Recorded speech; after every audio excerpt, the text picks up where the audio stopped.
welcome back to our channel. So today in this video we are going to discuss about how to track team progress in Notion projects. So without wasting much of our time, let's get straight into the video. So for this, all you gotta do is simply tap open your Notion. So once you open your Notion, you need to get logged in into your Notion account.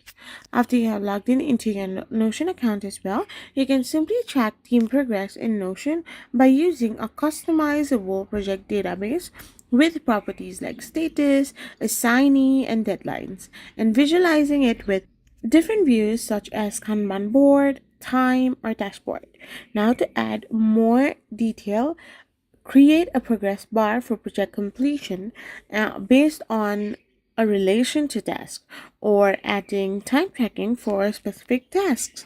So this way you can simply track progress in Notion. You can know that how much your team has completed or how much is left. I hope you found this video helpful, so don't forget to hit that subscribe button and do give us a thumbs up. We will be back again with more informative videos. Thank you for watching.